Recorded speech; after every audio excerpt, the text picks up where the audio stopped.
Good morning, everyone. Today we are here to discuss about the topic economies and diseconomies of scales. So let's talk about first what are economies of scales. So economies of scales are when a company produce on a larger level, like those firms who produce more products on a larger scale. This is called economies of scales. There are two types of economies of scales, internal and external. Similarly, there are diseconomies of scales. They are also are two types, internal and external. So first of all, let's talk about the analysis of economies of scales. So first, internal economies of scales. These economies arises when a firm increases the size of its plant, leading to cost advantages. Like these internal economic of scales are those benefits which get only a firm, a larger firm, not other firms. In internal, there are two types: intra plant versus inter plant economies. Economies of scales can occur within a single plant, intraplant, or across multiple plants. Like a larger firm can have many plants or one single plant. It's depend on their production level, on their capacity level. Although they share similarities, their significance may vary with the scale of operations. There are in internal economies, there are many types of economies, like real economies of scales. These involves actual reduction in the quantity of inputs used in production, leading to lower average cost.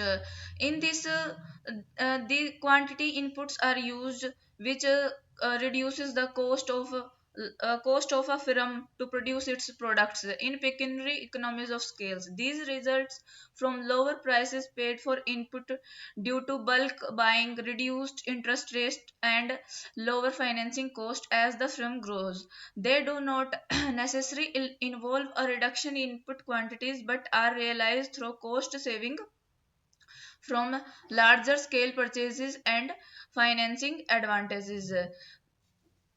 Now, there are impact on long run average cost of these internal economies of scale and external economies of scales. The shape of large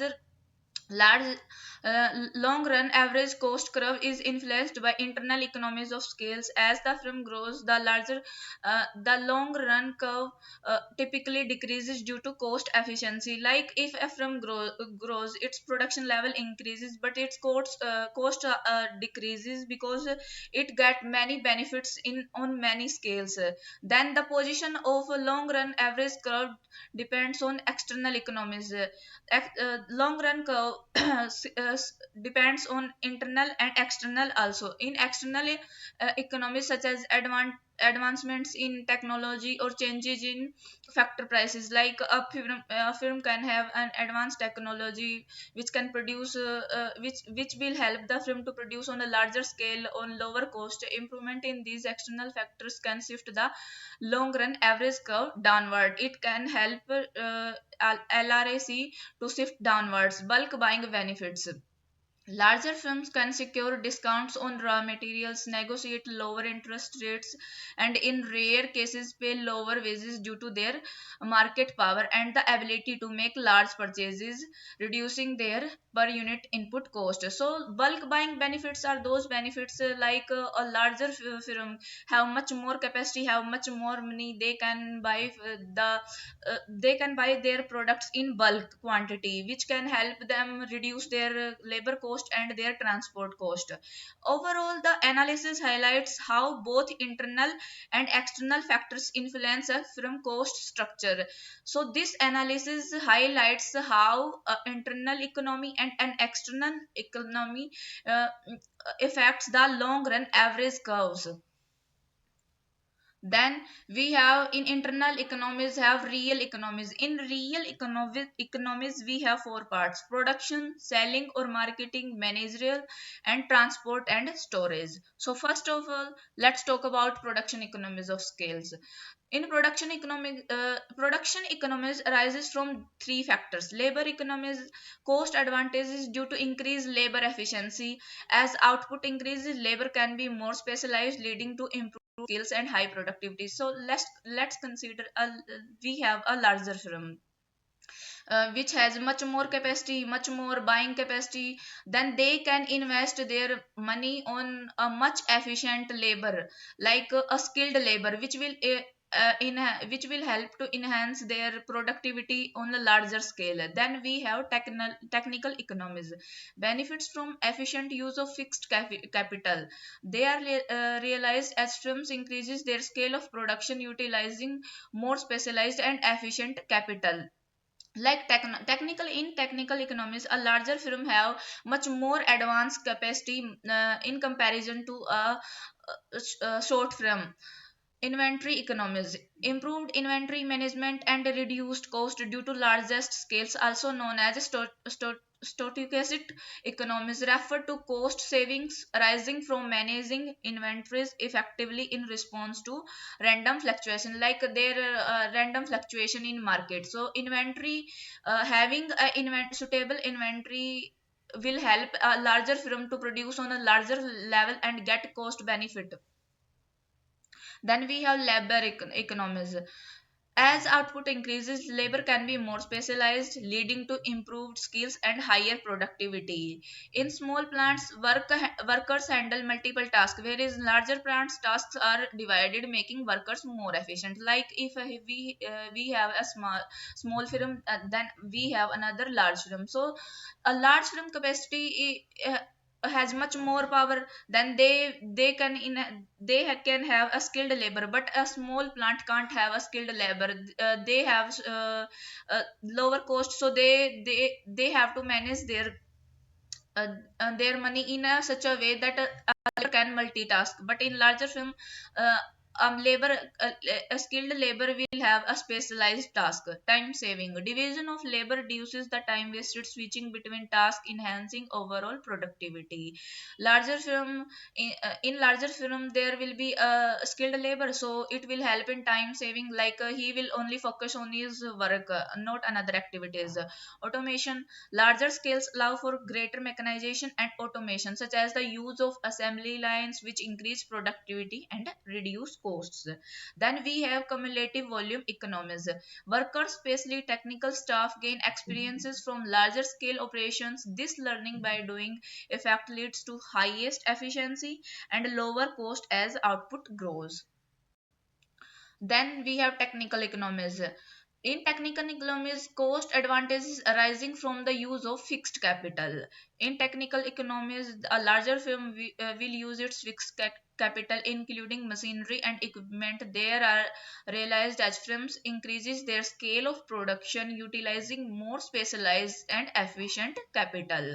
Source of technical economies. There are at large scale, firms can invest in specialized machinery, which is often individual scaled. This specialized enhances efficiency and reduce costs. So a firm can invest in its technical advancement, so it will help to reduce many another factor and lead to production on larger scale. Setup costs, larger scales of production spread the fixed setup cost, that is installation and calibration of equipment over more units, reducing the average cost per unit.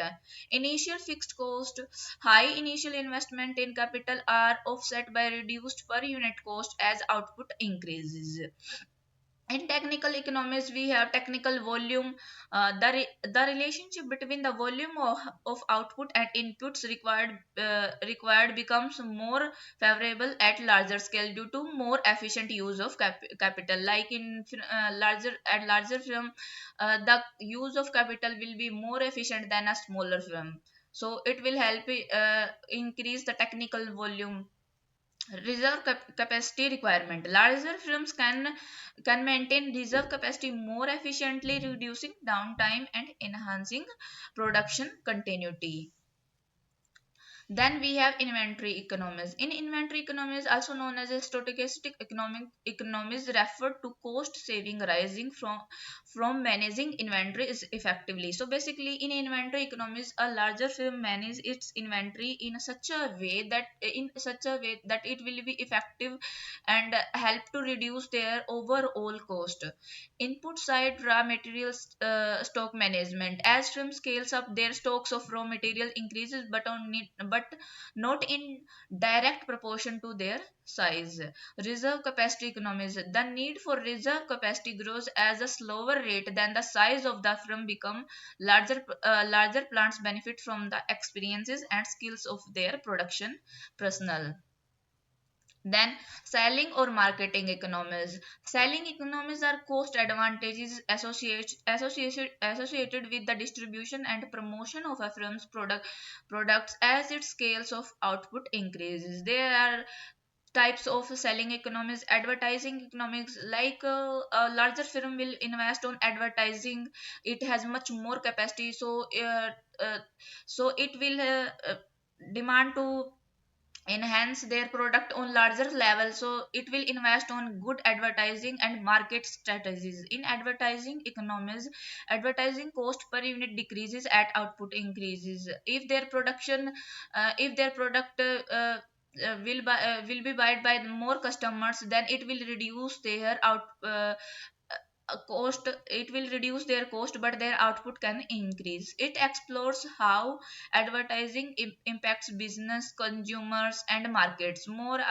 Here are the main aspects of advertising economies. Other large scale selling economies. Similar to advertising, cost for the other promotional activities increases at a slower rate compared to output, leading to lower per unit cost with the scale. Then we have exclusive distribution agreement. Larger firm often establishes exclusive agreement with distributions, wholesale or retailers. Modal changes and overhead spreading. Frequent modal changes. Modern firms need to regularly update or change the style of their production to satisfy customer demand and stay competitive. Now we have a competitive market, so a firm has to change the style of their product to satisfy the new demands of a customer and in to stay in the competitive market. High overhead cost. These changes involve significant expenses in research and development. A big firm has to invest in research and development product, as well as potential investments in new materials and equipment.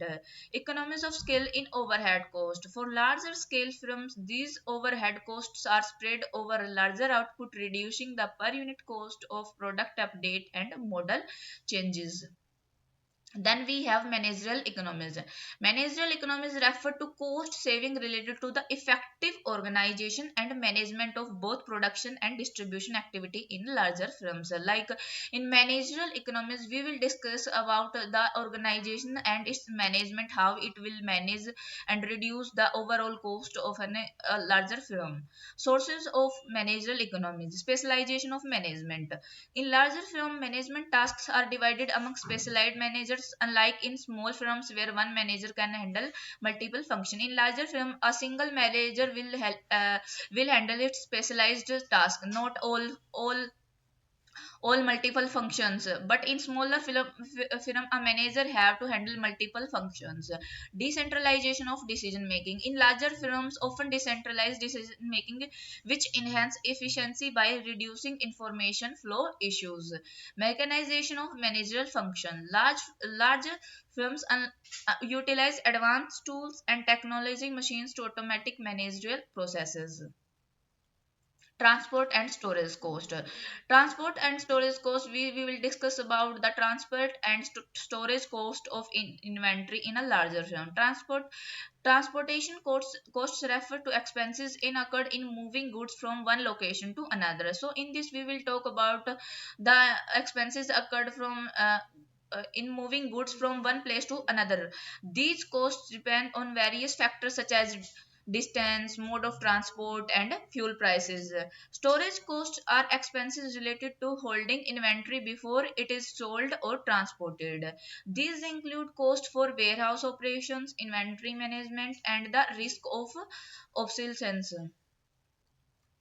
Then we have pecuniary economies and its types. Lower raw material costs, better credit terms, reduced advertising costs, lower transport costs, lower wages. Pecuniary economies of scales. Pecuniary economies are cost saving that result from a firm's ability to negotiate lower prices or better terms for various inputs and services due to its larger scale of operation. So, in pecuniary economies, a firm will discuss about lower prices and better terms for their various inputs and services they are providing for better operations. These savings do not stem from actual reduction in resources uses but for rather from financial advantages. Sources of secondary economies: discounts on raw materials, lower cost of external finances, reduced advertising costs, lower transportation costs, lower labor costs. Then we have diseconomies of scales. So what are the diseconomies of scales? So diseconomies of scales are the hazards or efforts to increase in per unit cost as a firm expands. Like a firm grow, then its cost also increases. So this is known as diseconomies of scales. Like firm have low input or more production, but more output its production beyond a certain point. While economies of scales reduces costs with increased production, diseconomies represent the opposite effect, typically occurring in very large organizations. So diseconomies of scales occur at a very large organization. Causes of diseconomies of scales. There are many causes of diseconomies of scales. Managerial inefficiency, operational inefficiencies, decreased employee morals, and increased cost of resource acquisition. Types of diseconomies of scales. Internal diseconomies of scales. These occur with the organization and are caused by factors under the company's control. Managerial inefficiency. As company expands, managing and coordinating a large workforce become more complex. Like we have a larger firm, it expands on larger level, but the workforce also expands. Like there are many types of people. Managing all types of people leads to inefficiencies. Now we have communication problem. Larger organization often faces delays and misunderstanding due to hierarchical communications. Though there are many people in an organization, its product it's managing its production on larger scale, so there can be a many communication problems. Then we have worker demotivation. Employees may feel less valued or disconnected in a larger organization, lowering productivity, which will reduce their productivity if a worker feels disvalued. Then we have overcrowding of resources. Overuse or inefficient allocation of machinery, facilities, or resources can increase costs. So, if we use our machinery in an inefficient way, it will reduce our uh, output but increases our cost. Then we have external diseconomies of scales. This arises from factors outside the organization and affect the entire industry. So diseconomies of scales affect the whole industry, not the single firm. Market saturation. Too many competitor entering the market may increase resources prices. Like we have many competitor in an organization, uh, uh, it will increase resources prices like higher wages, raw material costs. Then we have infrastructure strain. Overuse of public utilities like roads or power grids by an expanding industry can lead to inefficiencies. Then regulatory burden. As industry grows, government may impose more regulations, increasing compliance costs. Then diseconomies of scales impacting an organization growth, like managerial inefficiency. We have already discussed slower decision making process. Communication problem. In communication problem, we have delays and misunderstanding, arises overcrowding of resources, and worker demotivation. Causes of diseconomies of scales. Complex organization structures. Managing larger scale operations become difficult and costly. Like causes, there are many causes of diseconomies of scales, like managing larger scale operations, operations on larger level, it will be difficult. Loss of flexibility, larger firms may struggle to adapt to market changes quickly. A large firm will struggle to adapt the changes happening in the market, but a smaller firm will adapt quickly.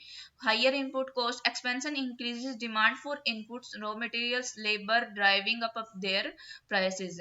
Quality control issues, maintaining consistent quality becomes harder as production sales go up. Then we have geographical separate. Expanding operations across different locations can increase transport and coordination costs.